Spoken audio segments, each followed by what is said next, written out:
Evangelho segundo São Lucas, capítulo de número 23, a partir do verso 33,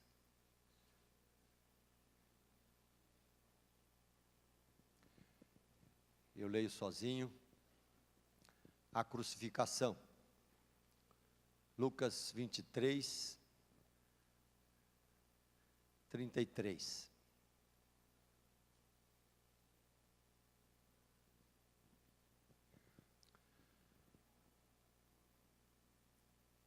Quando chegaram ao lugar chamado Calvário, ali o crucificaram, bem como aos malfeitores, um à direita e outro à esquerda. Contudo, Jesus dizia: Pai, perdoa-lhes, porque não sabem o que fazem. Então, repartindo as vestes dele, lançaram sortes. O povo estava ali e a tudo observava. Também as autoridades zombavam e diziam: salvou os outros, a si mesmo se salve, se é de fato o Cristo de Deus, o escolhido. Igualmente os soldados o escarneciam e, aproximando-se, trouxeram-lhe vinagre, dizendo: se és tu, rei dos judeus, salva-te a ti mesmo.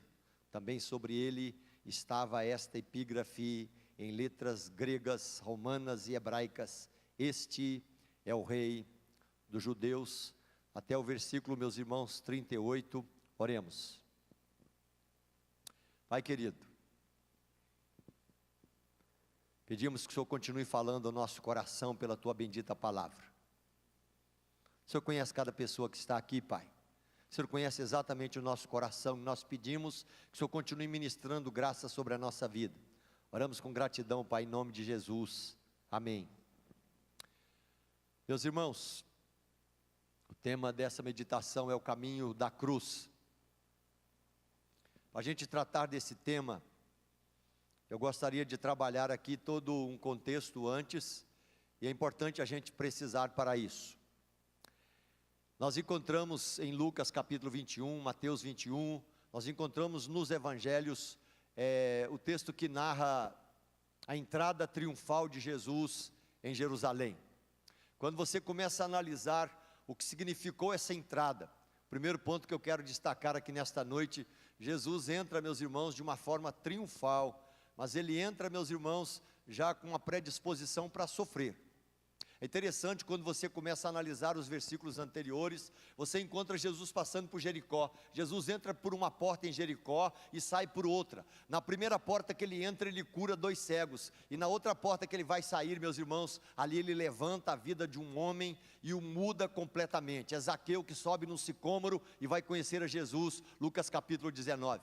E é interessante que Jesus caminha de forma célere, de forma contínua, de forma resoluta. E quando ele sai de Jericó, meus irmãos, caminhando para Jerusalém, vão ser ainda 30 quilômetros aproximadamente até chegar nas circunvizinhanças de Jerusalém. Quando você percebe ali a chegada de Jesus, chegando nessa região, vai chegando ali na região de Betfagé, ele está próximo, meus irmãos, a Betânia, e depois você pode ler todos esses textos em casa, você vai encontrar esse bendito Jesus, no capítulo de número 19, entrando triunfalmente. Ele já tinha providenciado o burro que ele precisaria, o jumentinho. Os discípulos, meus irmãos, conversaram e tudo deu certo. Ele vem montado, meus irmãos, no jumento, como profetizou o profeta Zacarias, e simplesmente, meus irmãos, ele é recebido. Como ele é recebido? Ele é recebido com honras, ele é recebido, meus irmãos, com aplausos, ele é recebido com apelos, meus irmãos, messiânicos, citados no livro de Salmos, e ali o povo empolgado dizia: Hosana, bendito que vem em nome do Senhor, ó Senhor, salva-nos, enfim, nós te pedimos. O pessoal empolgado jogava as vestes, o pessoal empolgado fazia enfeites no chão, meus irmãos, com ramos de palmeiras e outros utensílios. E ali chegava, meus irmãos, o rei, esse bendito rei que vinha em nome do Senhor, esse bendito rei, meus irmãos, que vem simplesmente por um enfrentamento absurdo que ele vai, meus irmãos, viver nessa última semana da sua vida, meus irmãos, antes de caminhar para a cruz. Ali Jesus, meus irmãos, ele já vai para o templo depois e começa a criar um caso danado com fariseus e saduceus, com gente religiosa, preguiçosa, com gente exploradora, com gente, meus irmãos, que transforma o templo num comércio, arrebenta com a vida religiosa. Ali Jesus vai dizer: a minha casa será chamada casa de oração, e vocês a transformam em covis de salteadores. Mas é interessante a gente precisar que esse Jesus que entra, meus irmãos, e entra para sofrer, quando ele entra, ele já entra sofrendo. É bonito esse texto, meus irmãos, porque você encontra poucas vezes Jesus chorando. Jesus não chora muitas vezes, mas quando Jesus chora, meus irmãos, ele chorou sobre a vida de Lázaro, meus irmãos, quando confrontado pelas irmãs. Mas Jesus chora aqui nesse texto. Em Lucas capítulo 21, meus irmãos, Lucas capítulo 19, quando narra essa entrada de Jesus, quando ele vê a cidade. Quando ele chega, meus irmãos, ali perto de Betfagé, ele começa a se aproximar do vale de Cedron. Jesus enche os seus olhos de lágrimas, os olhos vão ficando envidraçados. Ele percebe, meus irmãos, o que lhe espera, ele percebe a dor, ele percebe o sofrimento, ele percebe o caminho difícil que ele passaria.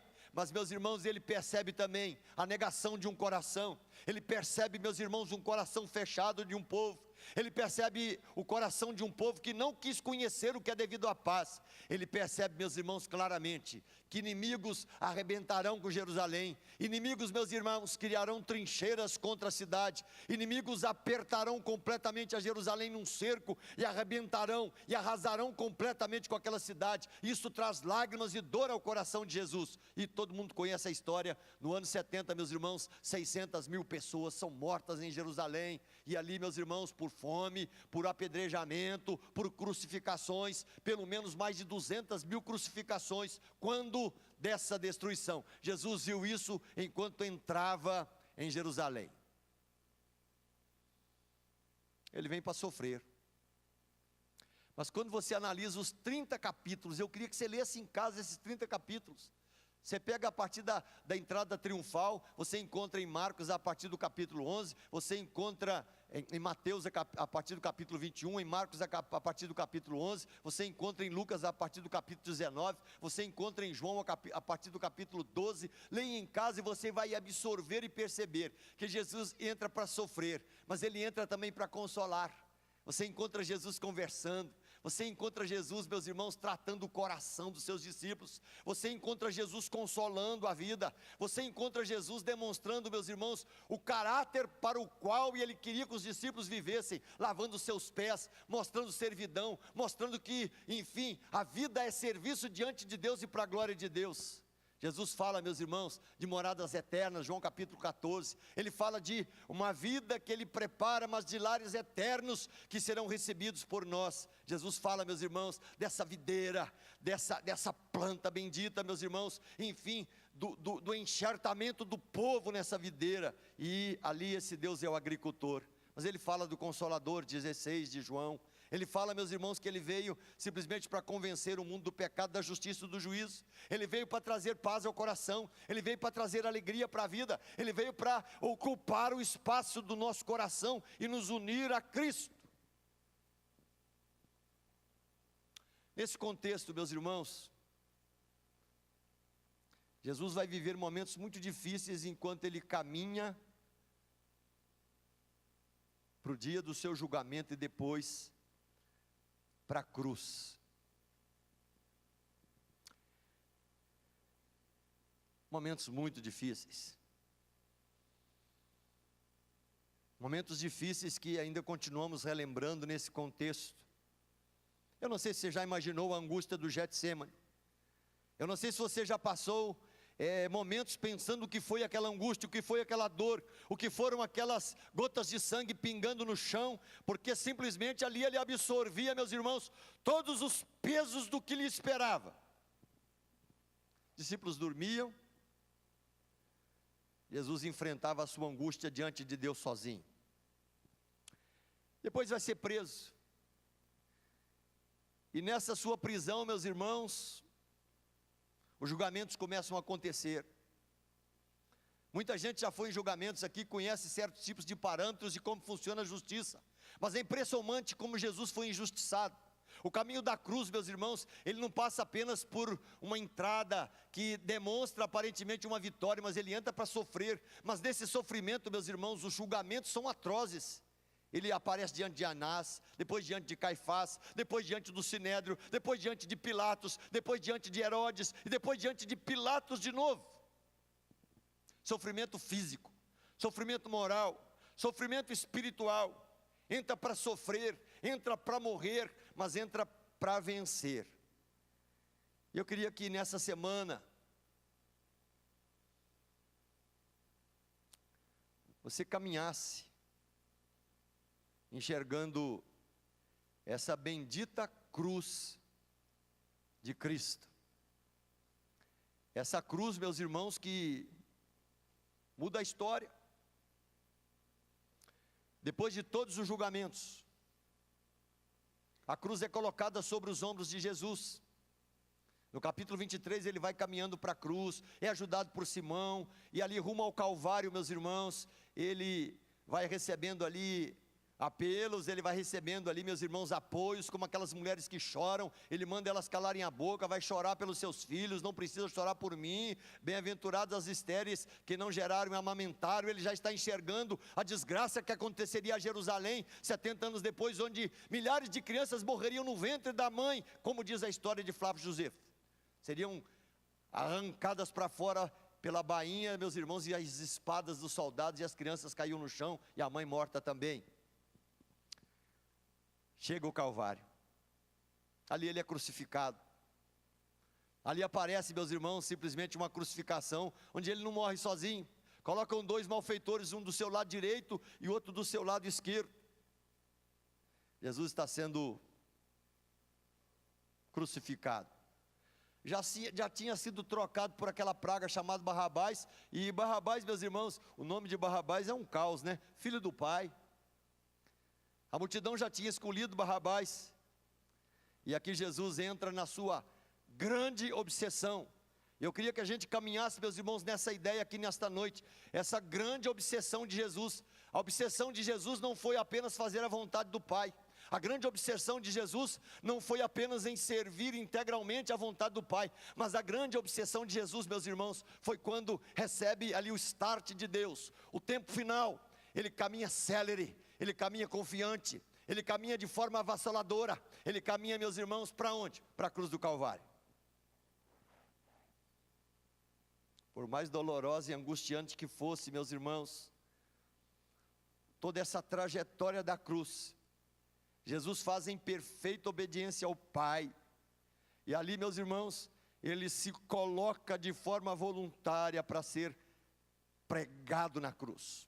É importante que você saiba aqui nesta noite, que nós continuemos saibando, Jesus, meus irmãos, não é um pobre coitado vítima do destino, Jesus não é um mártir político, Jesus, meus irmãos, ele é entregue, foi entregue pelo desígnio do Pai, pela vontade estabelecida de Deus, pela cruz, meus irmãos, que nasce antes dos tempos eternos do coração do Pai. E quando, meus irmãos, na manjedoura Jesus recebe os primeiros alentos e os seus primeiros respirar, ali, meus irmãos, a sombra da cruz já está presente.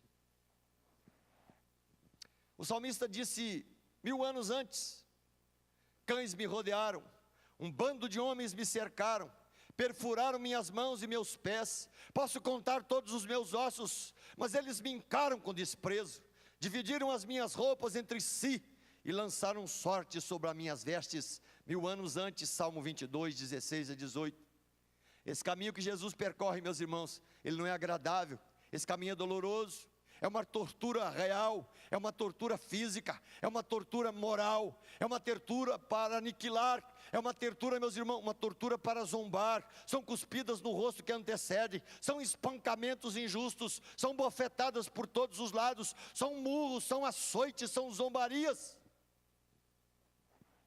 Era comum fazer isso com bandido.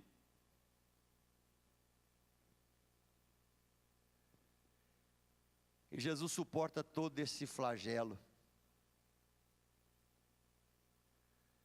O desfile para a cruz, onde Jesus já tinha perdido a maior parte das suas forças. Para a multidão é um delírio. O carregar a cruz, meus irmãos, simplesmente é caminhar para o lugar onde se estabeleceria completamente o desígnio e a vontade absoluta de Deus. Este caminho que Jesus percorre vai levá-lo à morte. Esse é o batismo que ele recebe, Lucas 12, 52. E por que a cruz? A crucificação, meus irmãos, é um espetáculo público, imprime medo, evita rebeliões. A crucificação infligia o máximo de dor. Havia outros tipos de execução, golpes de lança, olhos ferventes, como alguns pais da igreja, apedrejamento era muito comum, estrangulamento de algozes, afogamento, meus irmãos, com alguns assistentes vibrando, fogueiras comuns em toda essa estrutura romana, esquartejamento. Mas, meus irmãos, algo muito mais doloroso foi colocado sobre Jesus, a cruz. A cruz causa dano, a cruz causa dor, a cruz, meus irmãos, causa realmente sofrimento contínuo o tempo todo, até o final e o último instante da vida. O corpo maltratado, sangrando, ficava exposto a diversos tipos de insetos. Por que tanto inseto, meus irmãos? Jerusalém queimava a carne o dia inteiro, sacrifícios todos os dias. Os estudiosos afirmam, meus irmãos, que Jerusalém cheirava longe, as carnes queimadas, as gorduras, meus irmãos, atraíam diversos tipos de aves e insetos para aquela região. O cheiro de sangue era enxergado, meus irmãos, enfim, sentido longe, da gordura também. Os estudiosos afirmam que era possível sentir o cheiro de Jerusalém à distância. É ali na cruz que Jesus foi pregado.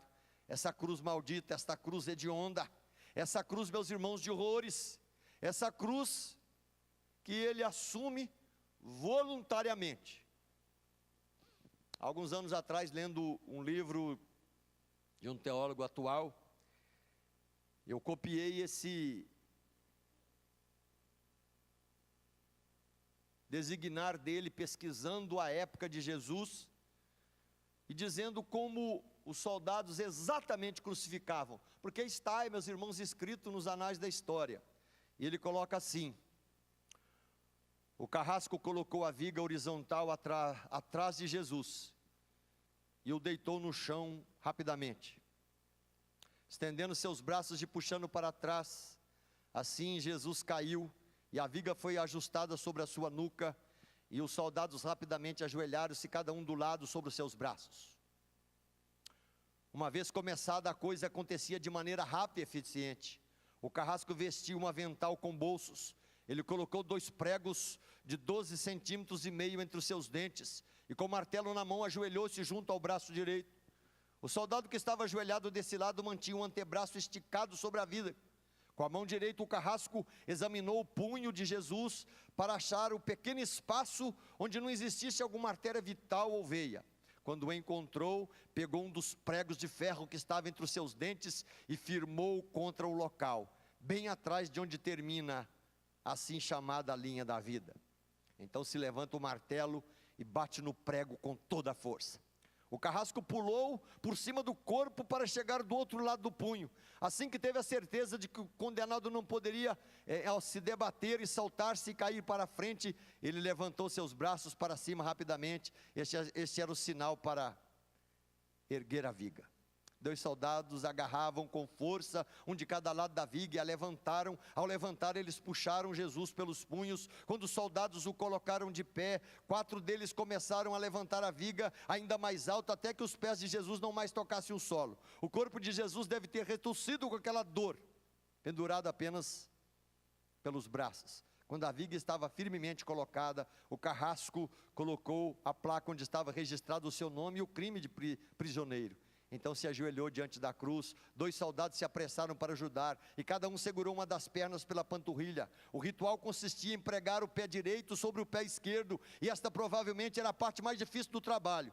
Se os pés fossem esticados para baixo e junto ao pé da cruz, o prisioneiro morria rapidamente.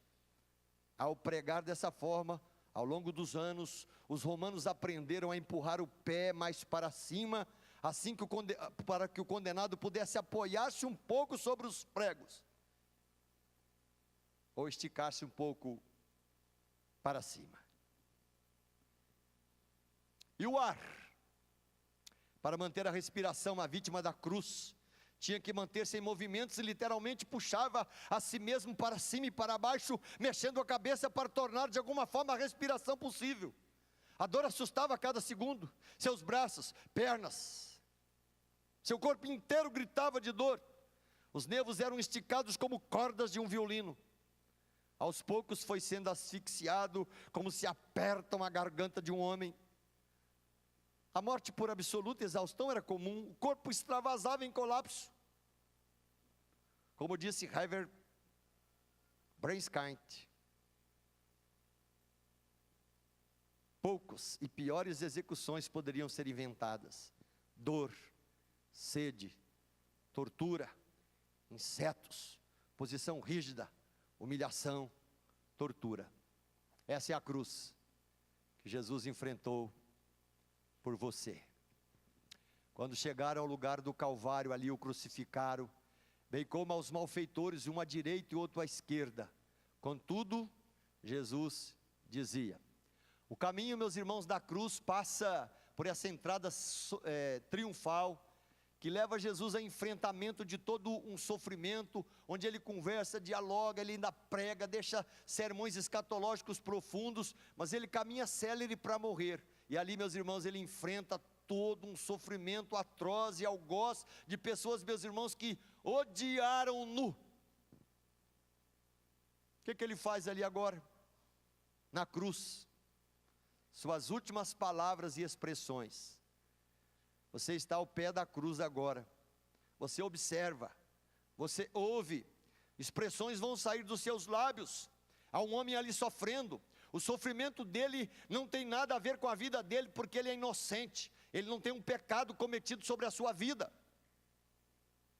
E quando ele abre a boca pela primeira vez ali, na cruz do Calvário, não foi para mandar todo mundo para o quinto dos infernos, não foi para chamar legiões de anjos e arrebentar aquela cena, meus irmãos. Simplesmente no lugar da caveira, no Gólgota, meus irmãos, quando Jesus abre a boca, a primeira frase que surge ali: Pai, perdoa-lhes, porque não sabe o que faz. Quando você analisar em casa mais uma vez esse texto, as 3 primeiras palavras proferidas, elas acontecem durante o dia, e as outras 4, meus irmãos, acontecem por uma escuridão provocada por Deus, de 12 a 15 horas, onde tudo fica escuro. As 3 primeiras palavras, o Pai perdoa-lhes porque não sabem o que fazem.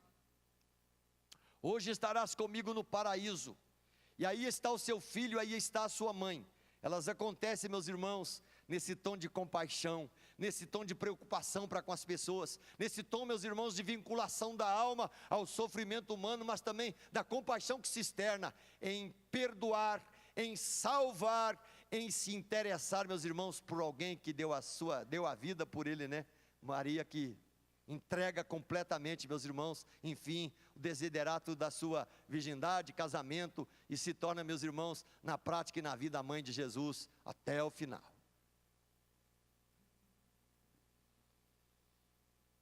Enquanto soldados dividem as roupas, Jesus expressa perdão. Ladeado entre 2 ladrões, ele perdoa. Soldados malignos jogando, meus irmãos, ali truco sobre as suas vestes, enfim, sorteios. Diante de uma multidão que quer vê-lo morto, Isaías 53, 11 e 12 diz que pelos transgressores ele intercede. Intercede pelos maus. Pai, perdoa-lhes. Perdoa-lhes, Pai, porque eles não sabem o que fazem. Eles não conhecem as zombarias que fizeram, as cuspidas, as bofetadas, os sarcasmos, as negações, as traições, os açoites, os julgamentos, enfim, as injustiças. O tirar a minha veste ainda vivo. os espinhos, os pregos.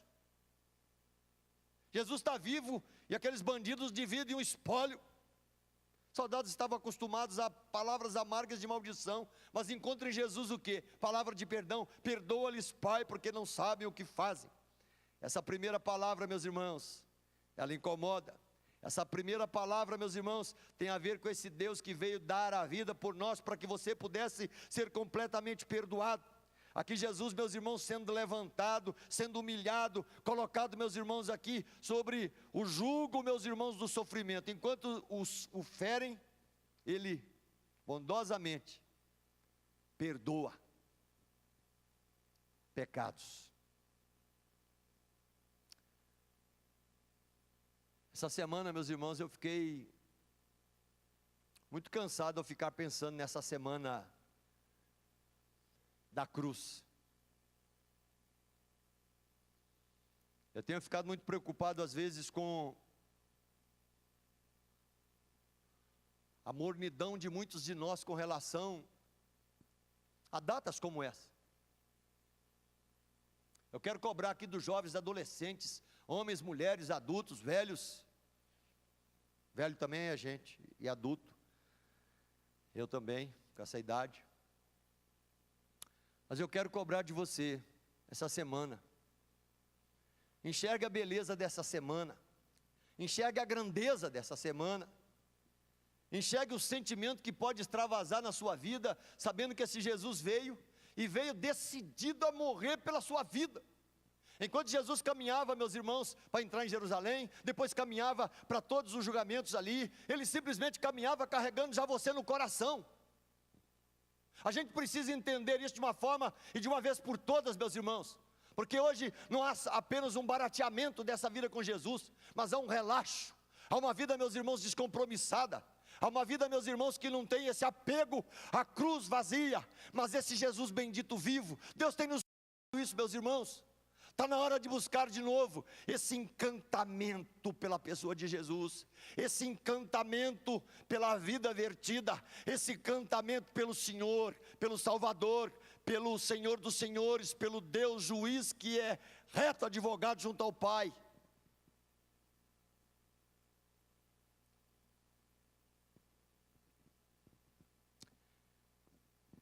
Se você tivesse ali,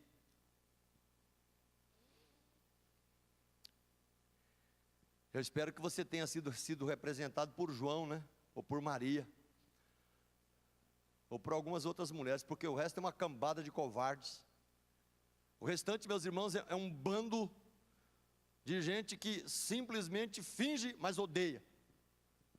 Não dá mais para viver o evangelho assim, meus irmãos.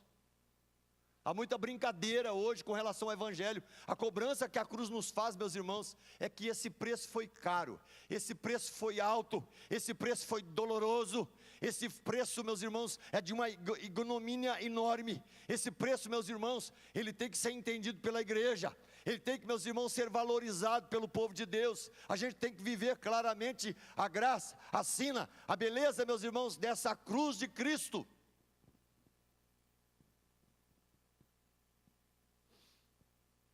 Ele perdoa,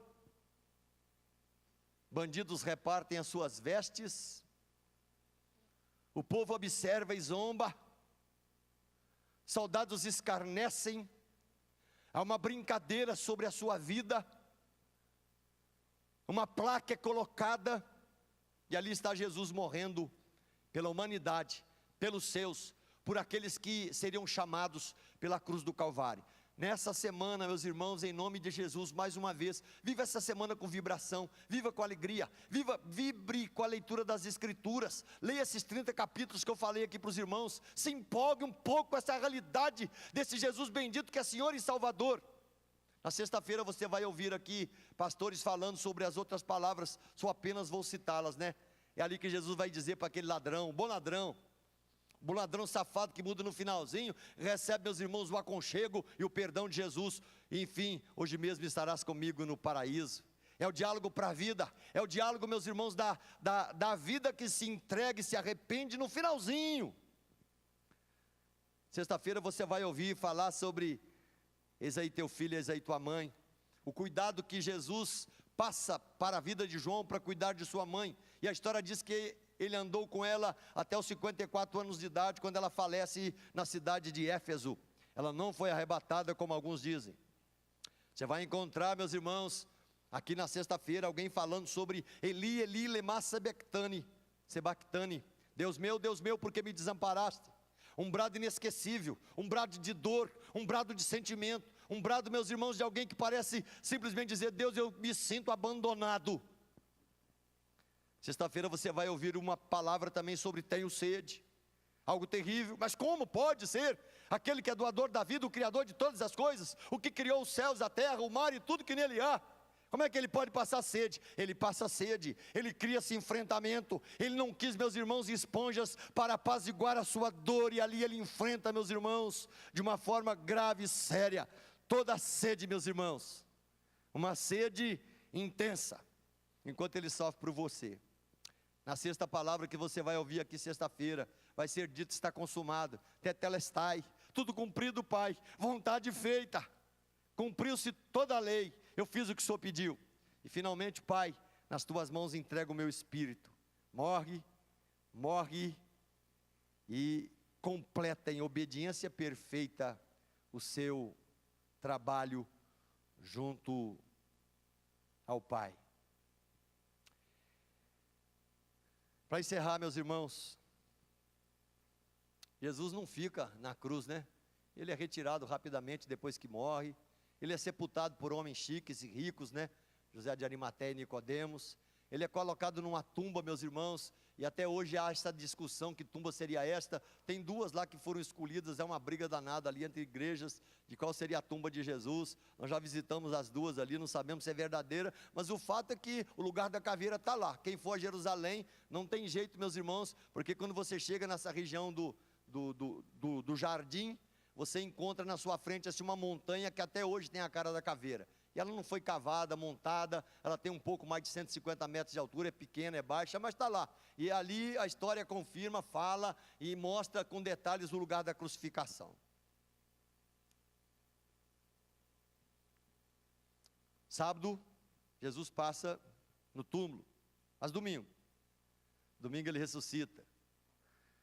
Há uma leva de gente que o procura, né? As mulheres, elas correm, vão para o túmulo, depois elas voltam, percebem que a pedra foi removida, ali elas ficam assustadas, atemorizadas, e ali vai acontecer, Jesus dizendo: buscais a Jesus, o anjo vai dizer, né? Buscais a Jesus, o Nazareno que foi crucificado. Ele ressuscitou, ele não está aqui. Lucas 24 fala sobre isso. Esse coroamento final, meus irmãos, da ressurreição de Jesus. Jesus ressuscita dentro dos mortos. Esta é a certeza da sua vitória, da minha vitória, da nossa vitória. A ressurreição de Jesus, meus irmãos, ele revela o poder de Deus, revela o cumprimento das Escrituras, revela o cumprimento das palavras de Jesus: eu vou ressuscitar no terceiro dia. Mostra claramente a afirmação divina da filiação, enfim, de Deus em Cristo, reconciliando e restaurando as coisas nele. É o cumprimento eficaz da obra terrena de Jesus. A ressurreição, meus irmãos, é o cumprimento final de que Cristo fez tudo que o Pai pediu. É a aprovação de Deus sobre a obra de Jesus.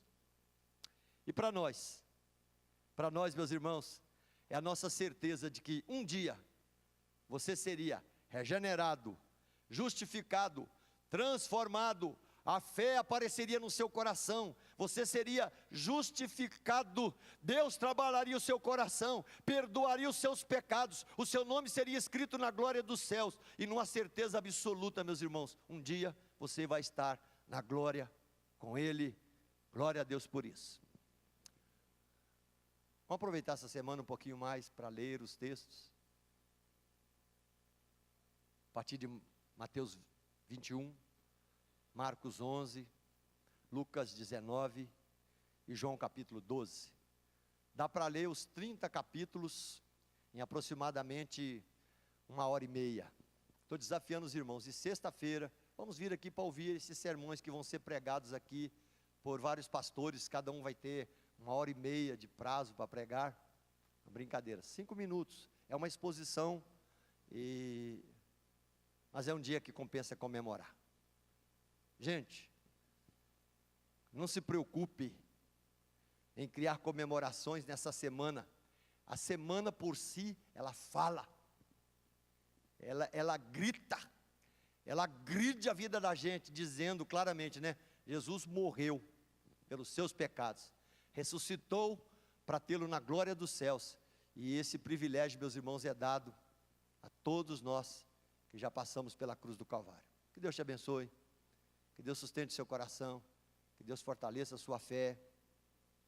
Vive essa semana vibrante, lembrando, sentindo, quem sabe até chorando, quem sabe até criando, enfim, toda essa semana. O que Jesus fez segunda-feira, terça-feira, quarta-feira, quinta-feira, a Bíblia do Shed, a Bíblia do Rod, a Bíblia de Genebra, traz todo dia.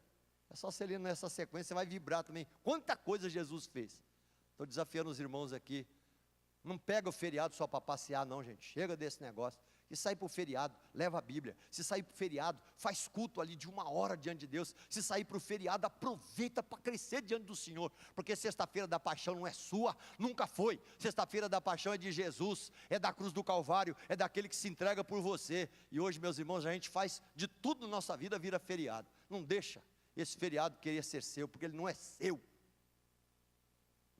Ele é completamente de Jesus. Agora, por sua culpa, por você, para que você pudesse ter vida e abundância. Um dia nós vamos entrar naquela rampa, ser recebido na glória dos céus, enfim, olhar fitamente os olhos de Jesus, os joelhos vão tremular dizendo que só Ele é Senhor. Isso tudo está prometido para a gente, mas não tem salvação sem a cruz do Calvário. Glória a Deus pela vida de Jesus. Vamos ficar em pé.